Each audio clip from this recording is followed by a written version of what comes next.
Unpopular dance opinion, part 1 of probably many, because I tend to go against the grain a lot. I apologize for whatever is happening here, because apparently my face didn't want to wake up with me. It's early. Things I do to bring tips to you. Anyway, if you want to be comfortable or even great in certain environments, or you want your students to be comfortable or great in certain environments, then you have to put yourself or your students in those certain environments way more. All that playing it safe and smart and this is what the judges are going to want and this is what the competition world is. I just want to give them something that they're going to be comfortable with out there from the jump. Stop it.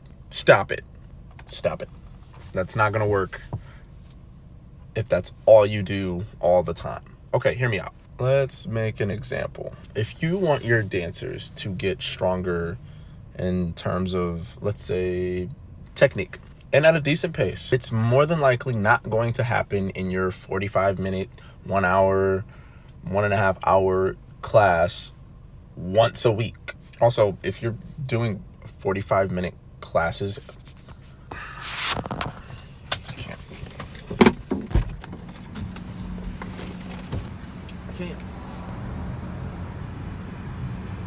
what are you learning in 45 minutes? Listen, will your dancers get better over time with having these classes once a week? Of course they will.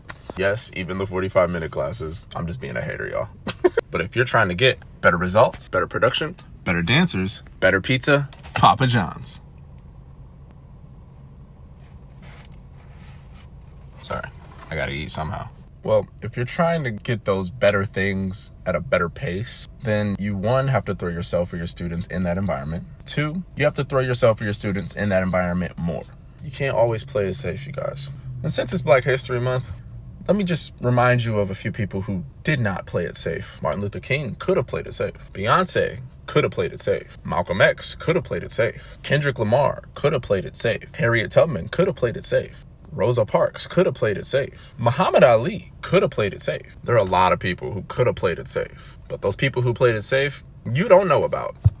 And let's be grateful that those people decided to not play it safe. And this applies to anything. If I want my dancers to be able to do harder, cooler choreography, well then I'm going to give them harder, cooler choreography. But be transparent with them. Tell them, hey, I'm going to give you guys some choreography that on paper, this age group probably shouldn't do. But I really see your potential. But because it's not going to be easy, it needs to force your hand to work harder. But if we don't put in the work, we're not going to look as good as what I know deep down that we all want to be. And they're probably going to be super excited about it. And throughout the process, you're probably going to have to keep them humble and remind them at times that, hey, you're not exactly where you want to be yet. So you have to keep working. You can always simplify things if, in your professional opinion, they're just not getting it. And that's totally okay. Hey, if they worked their butts off and they made good progress, but we just didn't quite make enough to get to where we wanted to be come the first competition, if you ask me, that's totally okay. Let them know that their hard work didn't go unnoticed and that you're proud of them and that maybe we can try for that more advanced option at a later date or for nationals. Keep the dream in the back of their minds. But if the reason that we didn't hit our checkpoint was because you didn't work hard enough, well then, let it be known that it was because you didn't step up. Sometimes a reality check is needed. If you're a teacher, studio owner, or dancer who's not really looking to play the long game and wants dope, clean, winning pieces immediately, like yesterday, then this conversation isn't for you. But if you want your dancers to feel accomplished and constantly get better throughout the season and have a bit of a mountain to climb, then this is for you. And rewind and apply accordingly. Moral of the story, stop doing what you think you have to do and start doing what you want to do.